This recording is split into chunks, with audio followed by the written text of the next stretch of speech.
राधे राधे गुरुजी। श्री हरिवंश। गुरुजी, क्रोध आने पर क्रोध को काबू तो कर लेते हैं, पर अंदर ही अंदर वो चीज मन को बहुत अशांत कर देती है। महाराज जी, ऐसे में कोई बात नहीं, पहली सीढ़ी पार हो जाएगा उपासक यदि क्रोध आने पर कोई क्रिया ना करे और उसे अंदर ही अंदर सह जाए। अब उस जलन को जो सह गया वो आगे बढ़ जाएगा।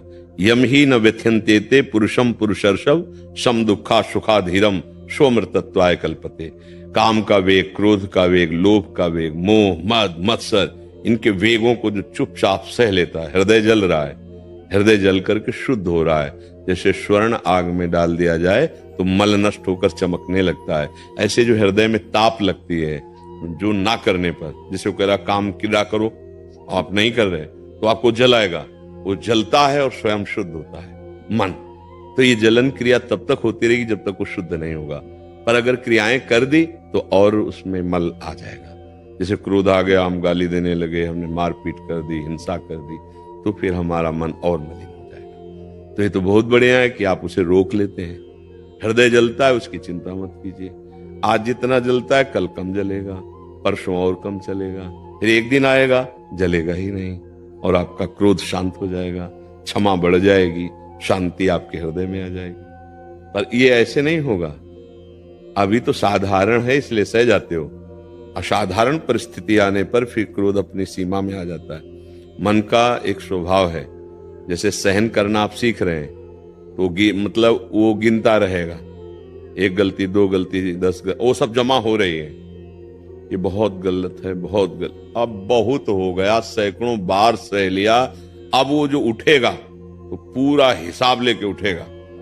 100 पॉइंट जमा कर लिए तो अब 101 के ऊपर भयानक क्रोध आएगा और आप आक्रमण कर बैठेंगे, क्योंकि वो अंदर अभी उसके संस्कार हैं।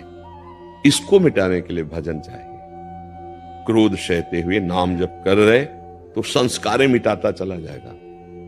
नहीं तो ये क्रोध सह रहे हो, ये जमा हो रहा है। जिस दिन शासन बिगड़ गया बुद्धि का, उसी दिन वो आक्रमण कर बैठेगा एकदम वो आवेश में।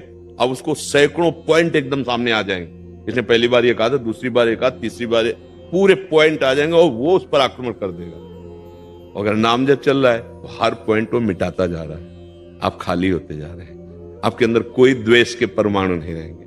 नहीं, व्यक्ति को भले क्रोध ना हो लेकिन देखते ही तुम्हें द्वेष हो जाएगा। ये वही है आदमी जो सैकड़ों बार हमारा अपमान करता है, प्रतिकूलता देता है, और फिर अगर कर दिया तो समझ नहीं पाओगे कि हमको क्रोध से बचने का जो आश्रय शास्त्र गुरु से मिला था वो फिर ज्ञान काम नहीं करेगा। तो इसलिए नाम जप करते रहेगा और सत्संग सुनते रहेगा। और ये बहुत अच्छा है कि आपने रोकना शुरू कर लिया है।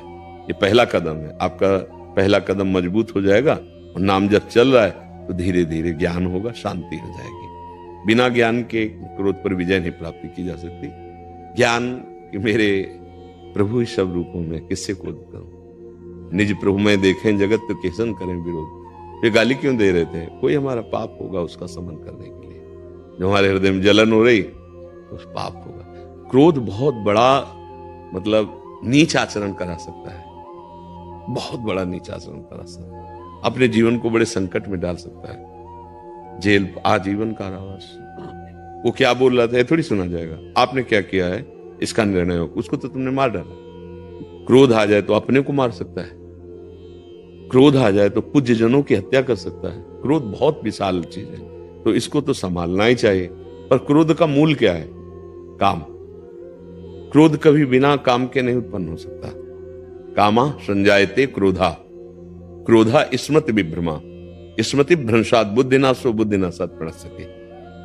जब हम कामना करते हैं किसी बात की और उसके विरुद्ध वो आचरण करता है तब हमें गुस्सा आता है, और अगर कामना की पूर्ति हो जाती तो लोभ हो जाता है, राग हो जाएगा उससे। और अगर कामना की पूर्ति में बाधा पड़ गई तो द्वेष हो जाएगा, द्रोह हो जाएगा, उससे क्रोध उत्पन्न हो जाएगा।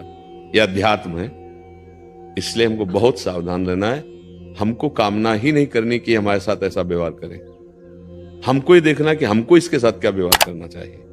जो अपने कर्तव्य का स्मरण रखता है वो कभी कामी, क्रोधी, लोभी नहीं हो सकता। जो दूसरों के कर्तव्य पर ध्यान देता है कि मेरे साथ इसका क्या कर्तव्य होना चाहिए, मैंने तो इतना किया, इसने ऐसा किया, अब मैं इसको दंड दूंगा, फिर क्रोध आ जाता है।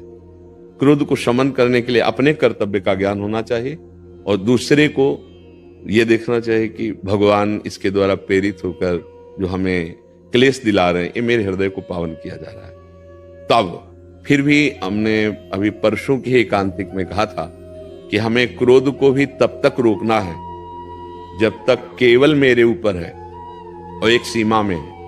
यदि वो मेरे धर्म पर, मेरे राष्ट्र पर, मेरे गुरु पर, मेरे इष्ट पर, फिर हमारा क्रोध रुकेगा नहीं।